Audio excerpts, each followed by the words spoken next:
Then dead in the street, shot by the PD. I take my pen, put it down on the parchment for that black. Hello, everybody. Welcome to WIDR Kalamazoo. You are listening to The Bottom Line, where we meet life's inconsistencies with foundational truth. I'm your host, Harrison Kramer, and today is a very special episode because I have a guest today, but not just any guest. This guy is actually one of my best friends, and I'm not just saying that to be nice. Him and I have a lot in common. We share a lot of the same views, and we challenge each other in many ways, whether it's creatively or spiritually. And so I want to introduce you guys to Jake Chandler. Jake, if you would also like to introduce yourself, maybe tell us something about yourself. Yeah, hi. I'm Jake Chandler. Like Harrison said, we're really good pals. We live at the same house together. We're both very passionate about our relationship with Christ, always trying to learn more and grow in our faith. We both share the major of multimedia arts technology and see a lot of each other, and I'm really excited for our little talk today. Yeah, I am as well. And before we get into what we're going to talk about, I do want to remind you guys that the views that Jake and I will be expressing on this show are our own views. They're our own beliefs, and they do not reflect that of WIDR as a whole, and they do not reflect that of Western Michigan University as a whole either. So these are personal beliefs for Jake and I, and we're going to share them, and you can do with them what you will. And today we're going to talk about a concept that I really hope is familiar to most of us, but sometimes as a college student it can be hard to come by.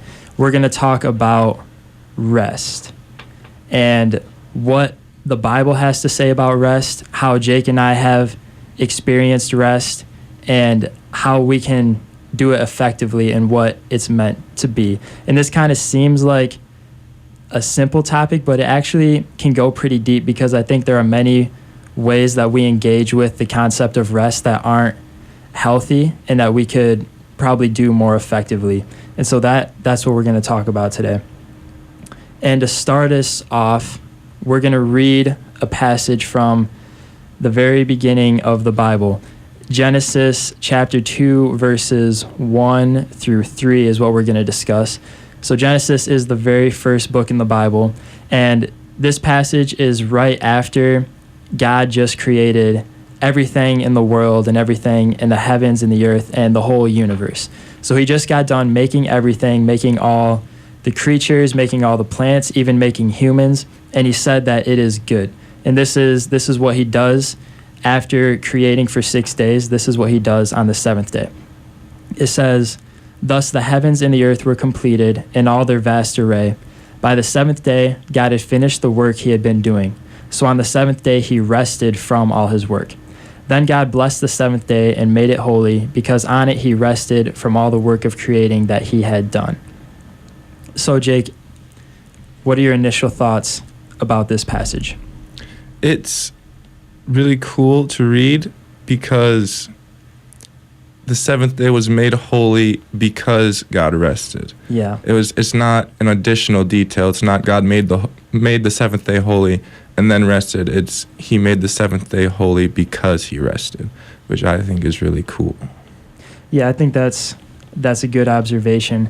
And I think it's interesting that the concept of rest is so crucial that we are just barely into the second chapter of the Bible, and it's already implemented as something that is holy and sacred, like you said.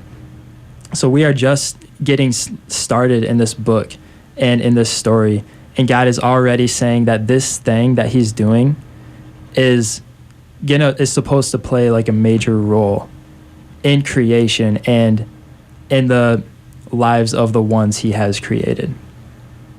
And so I think something that is interesting to think about is whether or not God needed to rest. Do you have any thoughts about that? I mean, my initial thought is no, I don't think it was needed for him to rest. I think he can do whatever he wants. He spent the last 6 days creating the universe. I don't think the seventh day would have had to be any different in the sense that he would need a day off. But I think it was a choice that he made to rest. Yeah, I think so too. This passage always confused me as a kid because I was thinking the same thing that you just said. If this being that we're just introduced to just finished making an entire universe, does he really need to take a break? And then you read the rest of the Bible, you go through the rest of the stories, and you see that God is fully capable of never resting. Right. He can go an eternity without resting. And so then the question is, why did he do it? If he didn't need to rest, then why did he make this seventh day? Why did he choose this seventh day to rest? Mm-hmm. Do you have any thoughts about that? Well, the thought I've kind of learned in the past is that he rested to set an example for us, for his creation, to know that that is something that is holy and acceptable to God, and that it's not something we need to feel guilty in all the time, because God himself set that example. Yeah, I would 100% agree. I think that this means he's modeling something for us as people, not something that he needed to do, but something that he knew that his creation would have to partake in if we were going to properly function in this life. And so he didn't have to, but he chose to rest from his work. And like you said earlier, he chose to set this day apart and make it holy and make it sacred. And so the rest of our time together, we're going to discuss how to partake in rest properly, misconceptions about what rest actually looks like, and what rest means in our relationship with God. And this is a theme throughout the rest of the Bible of rest. If you go into the next book right after Genesis, which is Exodus, the day of rest actually becomes a law called the Sabbath day, and the people of God are to partake in this day of rest no matter how busy the farming season is or how busy their job is. They're supposed to set aside this day for rest. And so Scripture has a lot to say about it, but before we get into the rest of what Scripture has to say about rest, I'm saying rest a lot, but that's all right. We're gonna discuss kind of our experience with rest, what we have, how we've interacted with that, and kind of how that's been shown to us in our lives through culture and society. And I just want to share a quick story. So I was a freshman in college. This was about 2 years ago. It was the springtime and finals were coming up. That's bad news for a college freshman. So life was very, very busy. I had a ton of exams and a ton of projects that I needed to do. And there was also relationship drama going on in my life, and I felt completely overwhelmed by the amount of things that were happening to me during this time. And I remember talking to one of my mentors and just laying out all these problems I was having and explaining to him, this is impossible. Thinking in my mind that all these things that are put in front of me that are on my plate right now are literally impossible, and there's no way I can handle all of this. And then he said to me, or he asked me, Harrison, how much sleep have you been getting? And I was like, well, I got about 4 hours last night, pulled an all-nighter the night before that, so not much. I haven't been getting much sleep. And he ended our conversation by saying, go get some sleep. And I remember being kind of confused by that and underwhelmed by his response because I wanted something different. But nevertheless, that night I went back to my dorm room. I went to bed a little earlier than usual, got a reasonable amount of sleep, woke up the next morning, and I felt so much better. I felt amazing. These, what seemed like hundreds of problems, turned into literally like 3 problems after I got a good night's sleep. And so I just want to talk about how have you been taught, like, have we been told to rest in our culture, and especially within the arts and being creative? I feel like there's an attitude of just work if you want to be successful. And I want to know if you have any thoughts about that. Yeah. Excuse me. I was thinking as you were talking that as a freshman, that's very intimidating, but I think there's a very good chance that if that's not, handled, or you don't know about rest, you can very much continue that throughout college in general. Like, I think it's very easy for a college student, balancing school and class and homework and tests and a job and relationships and friends. I think it's very easy that you could book every hour of every day trying to get everything done that you need to get done, and very easily burn yourself out. And I think whether or not it's explicitly stated, sometimes I think there is a culture that is necessary to get through college successfully, and that if you're not pushing yourself to the very limit every day, you're not reaching your full potential, quote unquote, maybe. Yeah. So you're saying there's a culture that's encouraging that kind of behavior? Yeah, I don't think it's a constant thing, but I definitely think it can be sort of an underlying thing now and again.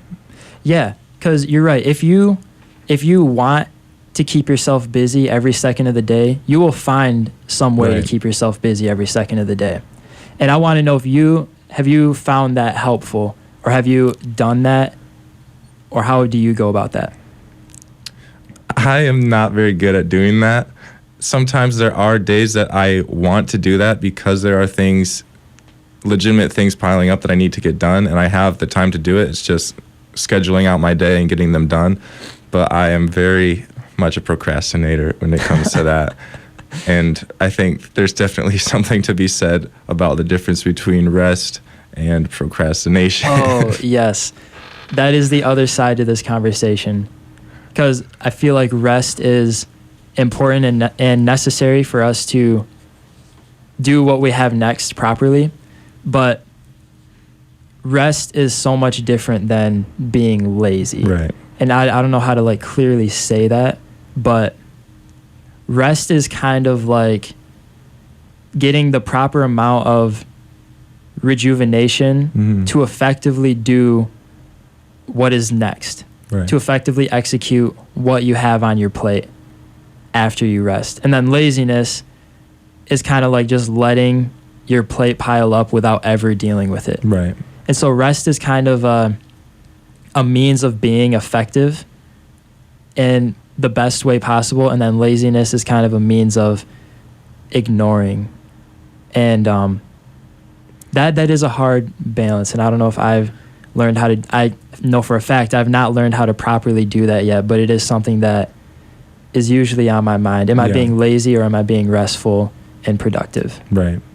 Because on the flip side, there's definitely a healthy medium between taking an evening to go out with your friends and relax and not think about, the stress of school, and just kind of take your mind off that for a while, because you don't want to burn yourself out with that and bring yourself down in that.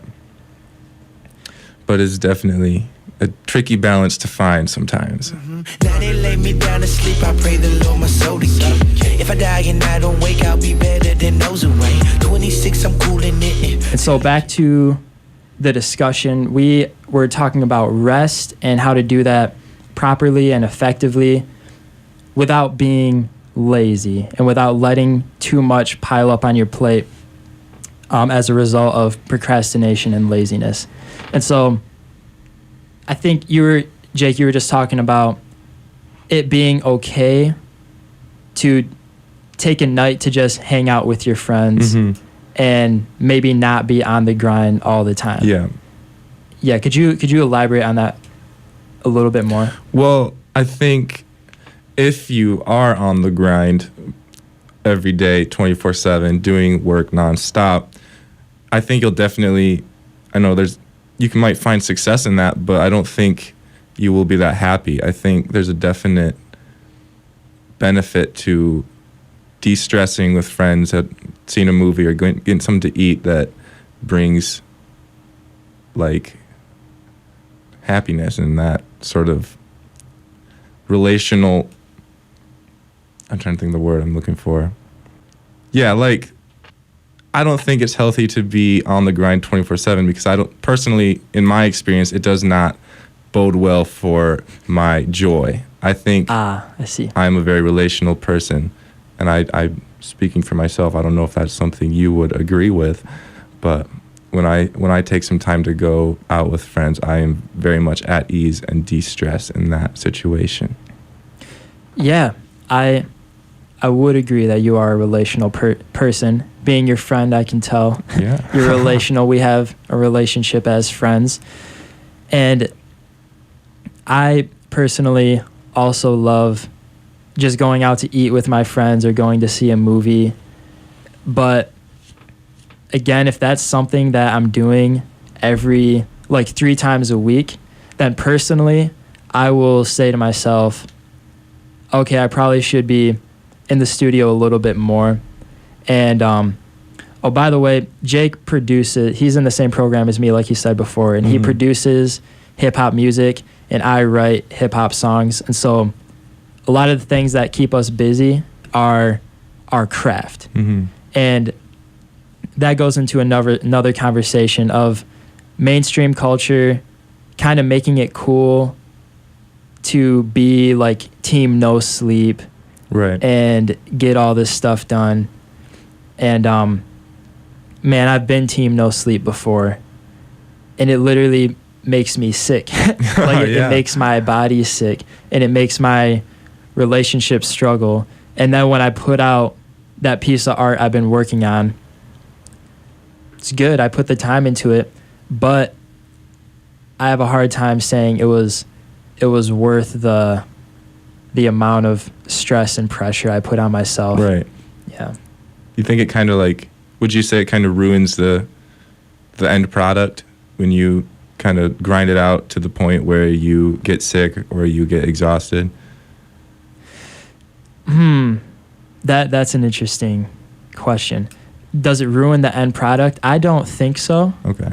Which is why people are encouraged to do this. Right. Because you can be extremely successful, but you might be just an extremely stressed out person. And you have to ask yourself if that is worth it. And so there are I think of NF, one of my favorite rappers, seems very stressed out in his music. And a lot of times his music is an inner dialogue of, is the success and the level of my craft worth the amount of stress and anxiety that I'm putting myself through? And I think that's something we have to find a balance for, because I think our craft does require time and energy that is, it's like God creating the world on a obviously very smaller scale, but God is creative, therefore we are creative. Right. And he was passionate about what he was doing. He put a lot of work into it. He put a very deep amount of thought into what he created. All you have to do is take a look outside. All you have to do is take a look at yourself to realize how much he thought about what he made. And I think we are meant to reflect that, in the sense that we are supposed to put everything we have into our craft or into our job. But that seventh day did come around and God did rest. And so I think that there is something about enjoying what you've made and stepping away from it and just saying, this is pretty sweet, you know, and also allowing yourself to enjoy it while you're making it. Because there have been a lot of times where I've been making something and I might think the end product is pretty cool, but I don't enjoy making it because it's so stressful. And I think if I had a better balance of rest in my life, maybe like a better sleep schedule or something, I would even enjoy the process and not just the outcome. Yeah, that brings up an interesting kind of point when you said you got to step away from the project or whatever you're working on. I think this might be a little side detour, but I think it's very important that you don't work on a project and stress you out to the point that you need to make it perfect. You need to perfect every little second of it. I think there needs to be a point where you step back and admire what you're doing. Yeah. I mean, God was making the world. After each day, when he created something new, he said, it is good. Right? He didn't like make it. He didn't look at say, this could be better. He's like, could be a little better, but I'm going to move on to the next thing. Yeah. He's like, this is good. And he also didn't just make everything at once and then look to see if it was good. It was like a process along the way. Each step, each day, he was confirming that what he made actually was good. And man, to kind of bring things back a little bit, I want to talk about what are some things that we as people do, especially in our culture. What are some things that we engage in that we see as restful that might not actually be as restful as we think? For me, what I think of is social media. Like our phones, and after a long day, coming home and looking to find rest and looking to be refueled by going on Twitter or going on Netflix or anything. And have you experienced that at all? Yeah, definitely. There's been days I'd come home from a long day on the grind, and the grind. Yes. And just feel like my biggest desire is to just sit down and get on YouTube and just relax that way. I don't know if that's a bad thing all the time. Right. But that is one way that I have noticed myself trying to de-stress. Yeah. And it all comes down to having a balance, which is the hard part. And that's the part that is hard for me because I like things very black and white, right and wrong.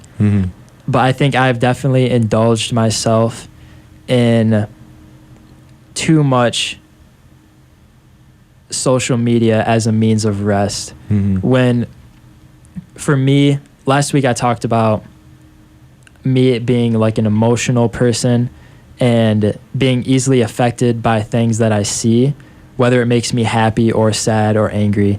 And if I come home from a long day and the first thing I do is go on Twitter, then within 30 seconds, I am happy, angry, and sad because of all the things I've seen, all these things being thrown my way that for me isn't allowing my mind to rest. Yeah.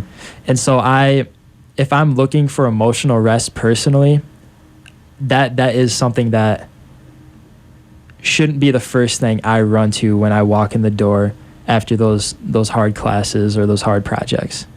And I think that's important because rest is so much more than a physical need. It's an emotional need, and it's also a spiritual need. And so if we come to a point of exhaustion and if we're only looking to fill one of these things, then I think we could be missing out on everything that God has to offer for us. Right. Yeah. So you're saying we need to find a balance between the three? I think all three need to be fulfilled somehow. Right. Yeah, I agree. Yeah. But it's a process of figuring that out. Yes. And I don't think it's going to be like a moment, the next moment later you're going to get it. Oh, I got it. I can do this now. My life is going to be so much better. I think it's like a lifelong sort of process of learning about your specific rest. Yeah. And like what works for you and what doesn't work for you. And the kind of needs you have and what kind of needs you don't have. I've met a lot of people who tell me how exhausted and stressed out they are. And then it's like, well, you have been playing video games 4 hours a day. Right. As a means of rest. Yeah. And so maybe that is not what your mind wants if it actually is looking for rest. And that's definitely something I've been guilty of. Like if it's, we're about to go on break, we have a couple days off of school, I'm going to relax and play some video games. And then when I'm done playing video games, I'm even more stressed out than I was when I started. Yeah. Because it's a weird sort of cycle of convincing yourself that this is a good thing. I need to rest in this. And then maybe at the end you realize that you're even more stressed because that was time you could have used to do something else. Mm-hmm. But you spend that time trying to rest, but not really finding it in that. Yeah, I would agree. And so there's I'm curious, what has worked for you, Jake, in terms of finding rest, finding rejuvenation and whatnot, or what hasn't worked? What have you learned so far about that? I really do think one of the biggest ways I find rest is in little times during the week with, like, in community with other people. Mm-hmm. Like, I may not find rest playing video games alone, but if I take maybe an hour and play with somebody, I find myself a lot more at rest. And if I take, an evening to go hang out or even just sit around and talk to people that I know, I find that very relaxing and very restful. And I never really regret that time. Right. Mm-hmm. Yeah, which is interesting because that's still time you could have used to make another beat, but you don't regret it. Yeah. Because why don't you regret it? I don't know, because it has more meaning to me personally than, playing Rocket League for 3 hours by myself. I was just thinking of Rocket League. Like, if I'm hanging out with you or with other friends I know and we're having conversation, that's more meaningful to me than, watching YouTube for 2 hours and not really coming out with any differently. Yeah. Personally, playing Rocket League with you stresses me out even more because, folks, listen, Jake is one of the best Rocket League players I've ever seen. I'm one of the worst Rocket League players I've ever seen. And that makes me feel even worse about myself because if that's true for him, then I must be just the lowest of the low in terms of Rocket League. But anyways, so basically, community. You're saying community helps you recharge and refocus. Yeah, that's and one is a means aspect. of rest. Mm-hmm. Which I think can also be taken from the passage we read in Genesis because God is communal. Yeah. He, for those of you who might not know, God is 3 in 1.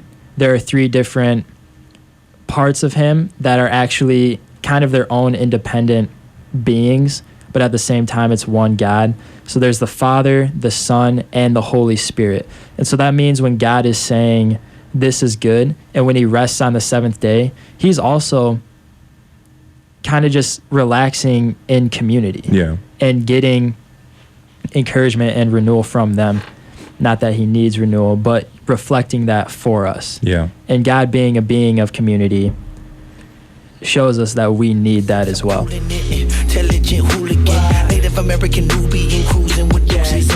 right, welcome back to WIDR Kalamazoo. I'm here with my very good friend Jake Chandler. We have been discussing the concept of rest and what the Bible has to say about rest and how we have experienced rest, whether it's through trial and error, and how to properly do it. Mm-hmm. And so how would you sum up what we just talked about? To sum up what we just talked about, I would say rest is holy, rest is God-given, and God has set that example for us by resting on the 7th day of creation. And at the same time, there's a balance and a process to figuring out how to not take advantage of that in being lazy or procrastinating. And also, we talked about what rest looks like for us and what we kind of trick ourselves into thinking is rest, and really we get more stressed out in that, maybe playing video games all night long. And how that might look different for different people. Right, yeah. So I wouldn't doubt someone if they said they feel relaxed when they watch a TV show every night, but that would stress me out more. Yeah. And then you would say you enjoy going out to eat with friends as a means of finding rest, whereas that might actually stress other people out more if rest is what they're looking for. And so rest is unique to each of us, but I believe it is a need for each of us, which is why it's so cool. I think that God reflects it for us, like Jake said, at the very beginning of the Bible, chapter 2 of Genesis. And so a couple more things I want to say. I think, in my opinion, no matter how hard you work, it is cool to take a break. Yeah. Chill out for a second. Yes. Step away from that laptop, from that beat you were making, and take a break. Andy Mineo, one of my favorite artists, has a lyric where he says, "I take a break, but I don't ever quit." Mm-hmm. Yeah, you shouldn't quit if it's something you care about, but if you want to enjoy it to the fullest, you might need to take a break so that you can come back to it in your right mind, because I think rest contributes to how effective we are in what we do. Yeah, I would agree. I think you reach a point where you spend so much time on something that the effect you're putting into it kind of decreases a little bit. And it's an interesting kind of thing that you need that rest to kind of step back. Like for example, if I'm, working on a beat or something, and I spend hours trying to perfect the drum pattern, I feel like, yes, yeah, that's it. That's the one. I perfected it for you. Yeah, if I spend hours on just that, I'll find myself stressing out and not really making any progress. And then I can step back and go do something else, maybe come back a day later, and it seems so simple almost sometimes. Like, how was I not getting this before? Yeah. Yeah, like you come back with fresh eyes, maybe some food in your tummy, and all of a sudden you're seeing clearly. Yeah. And I've kind of, to play off of that a little bit, I think creative people can relate to this when you stay up really late working on something and all of a sudden you're really tired, but you keep working on it anyways because you gotta put that all-nighter in. Mm-hmm. And then you go to bed eventually, maybe at 2 or 3 in the morning. You wake up the next morning and listen to what you made, and it is absolute trash. Yep. Because you made it when your mind was working at like 50%. Yeah. And then I just think to myself, man, I put a lot of time into this, but it is not good. Yep. It's not a good thing that I made. And so rest can actually save us time. Yeah. Like, other than physically becoming rested, it can save me from wasting time making something that I don't know is bad in the moment. Yeah, that's interesting. Like, you could spend 4 hours writing lyrics, wake up, and they're all trash. Or spend 1 hour and then realize, oh, I'm kind of tired. I really need some sleep. And then get that sleep and wake up and maybe be at a better or equal place to where you would have been if you spent all night on it. Yeah. That's interesting. And maybe getting more done in a shorter amount of time. Yeah. Like, maybe the tired me gets done in 3 hours, the fully energized me could get done in like 1 hour. Yeah. That's interesting. Yeah. I should try it out sometime. Yeah. I have not perfected rest, but Oh, me neither. I do believe that God wants it for me in my life. Not just so I can be more effective, but so that I can be closer to Him. And that's what I want to talk about next, is that other than being emotionally, spiritually, and physically renewed, rest has an even deeper meaning of a type of union with God that is very vulnerable and intimate. Because if you are resting, then it implies that you are comfortable with the people you're around or the environment that you're in. And so when I go home, like home, as soon as I walk in the door, I kind of feel tired. Not overly tired, but tired because all of a sudden my body and my mind recognizes I'm in a place where it's okay to rest. Mm-hmm. And that's because I'm extremely comfortable with my family. I'm extremely comfortable in my house. And so my desire to rest actually reflects how much something means to me. Yeah. And so I think God wants the same thing from us. Because when I go home and I feel like resting, I'm letting my guard down. Yeah, it's like you said, an intimate sort of thing, in the sense that if I am resting how I should be, if I'm taking, appropriate amounts of time to rest, I'm saying to myself, saying to God that I am comfortable, I am sort of giving this time so that I don't sort of try and take control of everything that I'm not capable of doing. Yeah. If that makes sense. That was kind of a confusing way to say that. Oh, for sure. No, not for sure confusing. For sure, I get what you're saying. Yeah, okay. Like, let me know if I'm saying this correctly. Things are going to keep going even when you rest. Yes. God's going to keep everything in control. Right. The world's not going to fall apart. All your projects aren't going to fall apart just because you take a break. Right. And there's something special about putting our rest in God, because it's showing him that we are letting our guard down and we are comfortable with him. Yeah. And we truly trust that not only is he going to make us actually feel better, but he's going to keep things in motion. Mm-hmm. And there's just something so special about that, and something that makes me want to put my rest in God. But it's hard because there are things that are more appealing than that. Right. There are things that are more immediately gratifying than putting my rest in God, engaging in his word when I'm tired. I'd rather pick up my phone when I'm tired instead of read my Bible. Mm-hmm. Somehow we think it better in the long run to tackle all these things at once than to take a minute and realize that regardless of our efforts, he is in control, God is in control, and that if we rely on him, he will energize us so that we can do a better job than we would in the first place. Mm-hmm. Yeah, exactly. And then that spiritual renewal just gives us more joy. Right. And you said something about joy earlier in the program, and I appreciated that, because joy is such an important thing that God gives us. And man, what was I going to say?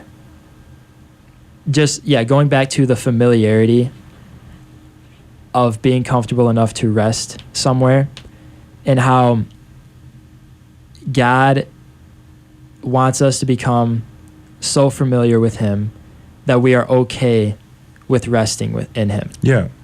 And not everyone might feel that way.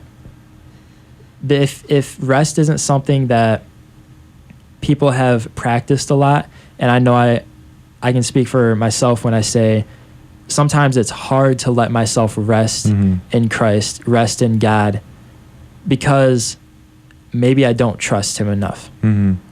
And so I think when we get kind of anxious and we get stressed out, and we identify what is keeping us from resting in God, we can identify things that are obstacles in our relationship with God and eliminate them. Yeah.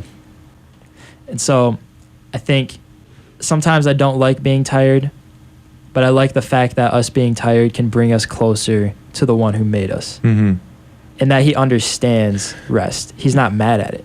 Yeah, that's a really cool sort of point to make. Like, we get tired, like we need that rest. Like there's something about the human nature that needs rest, and we can't just, because if we push ourselves too far, we're going to exhaust ourselves, and we're going to be able to do nothing at all.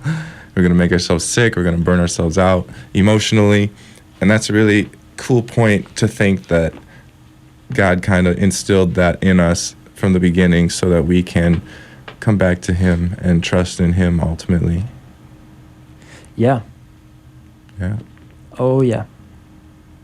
I want to read another passage. This one's in the New Testament. It's from the book of Hebrews. And so I'm going to read Hebrews 4, verses 9 through 11. And here we go. There remains then a Sabbath rest for the people of God. For anyone who enters God's rest also rests from their works, just as God did from his. Let us therefore make every effort to enter that rest, so that no one will perish by following their example of disobedience. Man, do you have any initial thoughts about that? When it says we also rest from our work as God rested from his, it kind of takes me back to what we were saying earlier about stepping back and appreciating what we've accomplished. Yeah. Yeah, so that just goes to show that he truly was reflecting it for us. Yeah. So just as he rested from his works, he desires for us to do the same thing, not only so we can effectively accomplish what we have next, but so that we can connect with him in a common way. Yeah. And so God humbled himself so much to rest when he didn't need to, so that he could be connected to his people. That's one of the ways he connects with us, is through rest. And so this passage, the first verse says, there remains then a Sabbath rest for the people of God. It's for the people of God. Yeah. It's for their relationship with him. Right. Just as a reminder, the Sabbath being the seventh day, the day God rested, the term used. What do you take away from the last little bit that you read about lest anybody, be disobedient? That's a good question. That's the one part that was kind of throwing me off a little bit, to be honest. Verse 11 says, let us therefore make every effort to enter that rest, so that no one will perish by following their example of disobedience. So it's kind of implying that rest is pretty serious. Yeah. It's a pretty big deal. And that we're supposed to make every effort to engage in it, so that we won't perish by following our own example. Yeah, that's what I was saying. Maybe the disobedience there would be us trusting in ourselves rather than trusting in God's abilities. If we don't rest, we might build up this confidence in ourselves that we need to get it done by our own strength, and therefore we will not succeed.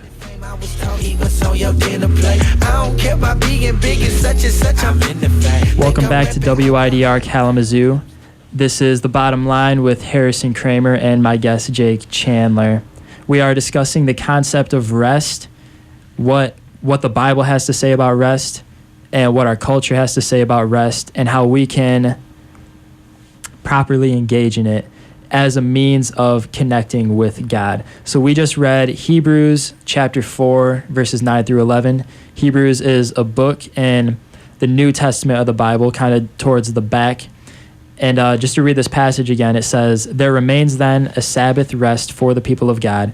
For anyone who enters God's rest also rests from their works, just as God did from his. Let us therefore make every effort to enter that rest, so that no one will perish by following their example of disobedience. And we just talked about how it's important for us to follow God's example of rest and not our own, because God created it He created it with intention, with intention for us to be with him in a very unique way, where we let down all of our barriers and all of our walls and say, I'm comfortable with you and I'm familiar with you, and I trust that you're going to keep things in motion while I take a break and allow you, God, to re-energize me. Right.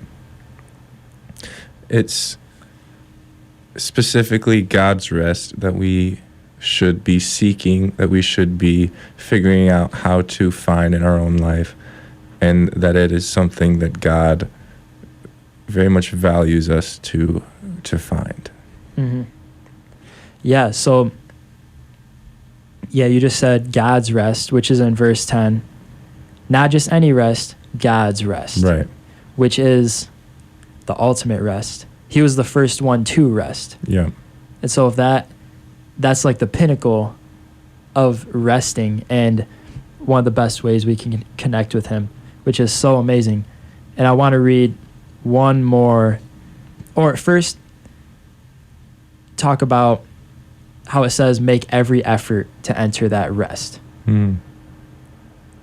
Well, when I think make every effort to enter that rest, I think about figuring out in my life what works, like we were talking about earlier, whether I can connect with godly rest in community or whether I need to, take some alone time in that. It will vary for person to person, I think, but I think it's a conscious awareness that you are resting with the intention of being rejuvenated by God and giving him control in that. I think you can do it many different ways, but I think the intentionality has to be there. Yeah, I think that is very well said. And with every effort being talked about in this passage and being elaborated on by Jake, I want to read one more passage in the book of Mark. Mark is considered a gospel book, which is one of 4 books that talks about the actual life of Jesus, death and resurrection that he executed. And this passage takes place right after Jesus just had a very busy day, which was a lot of days once he began his ministry. He was often crowded by a lot of people, sometimes thousands of people. Mm-hmm. And in this case, it doesn't say how many, but it says the whole town was at his door, was at the door of the house he was staying at. And he was constantly performing miracles, healing people, casting out demons and stuff. And so this is what he does the next day after doing all that and having his hands full a little bit. So Mark chapter 1, 35 through 39 says, very, very early in the morning, while it was still dark, Jesus got up, left the house, and went off to a solitary place where he prayed. Simon and his companions went to look for him, and when they found him, they exclaimed, "Everyone is looking for you." Jesus replied, "Let us go somewhere else to the nearby villages so I can preach there also. That is why I have come." So he traveled throughout Galilee, preaching in their synagogues and driving out demons. Mm-hmm. Do you have any initial thoughts?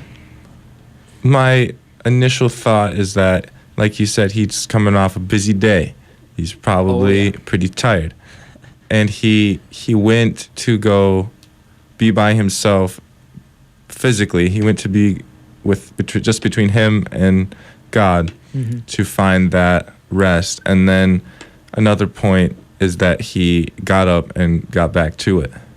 Oh, yeah. That he didn't take an excessive amount of rest. I think that's a point that we should make.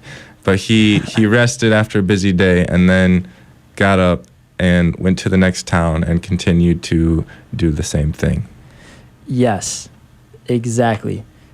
Jesus, it can be said, he executed it perfectly. Yeah. And that, which is what Jesus does. Yes. He is perfect. He always executes things perfectly. And so he kind of takes everything we talked about and does it the right way. Yeah. Does it in the most ideal sense, in a way that I feel like, can model ourselves after, especially as college students. Because God understands we're busy people. Yeah. He knew Jesus was a busy person. Yep. Jesus knew he was busy. But Jesus still found time to be with God in a state of rest so that he could be rejuvenated. Yeah. Was it say he got up very early? Oh, that's the part that convicts me. He got up very early. I mean, I guess that was the only time for him that he had to find that rest. But the point is that he got up very early and found it because he knew that he needed it. Yeah. And I think it's easy for us to say, I don't have time for rest. Right. But we got to make it somewhere. Yeah. You gotta. Yeah. If Jesus needed it, I need it. Yep. If he needed time alone with God, I need time alone with God. Yep. Because my plate is not as full as Jesus's was. And so I kind of don't have an excuse to not spend time with God. That's true. And he perfectly reflects what the passage in Hebrews said about making every effort to enter that rest. Yeah. Because like you said, he got up early in the morning. He got up early and went out by himself to go pray. Yeah. And so that he could continue his mission. Mm-hmm. He did this so that he could go to different towns and make sure everybody heard about the kingdom of God. Right. So that about sums up a lot of what we talked about. Jesus perfectly models rest. Mm-hmm. And in fact, one of the reasons Jesus died is so that we can rest in God. Mm-hmm. Jesus lived a life on earth. He was executed on a cross, even though he never sinned, never committed any crimes. And then 3 days later, he rose from the dead. Yeah. So that we wouldn't have to hold on to our sin, so that we wouldn't have to try to earn something from God, so that we could rest. Yeah. Rest in God's presence Mm-hmm. because of Jesus. Yeah. Something that I have been learning a lot about the last few weeks is dependence on God and coming to him.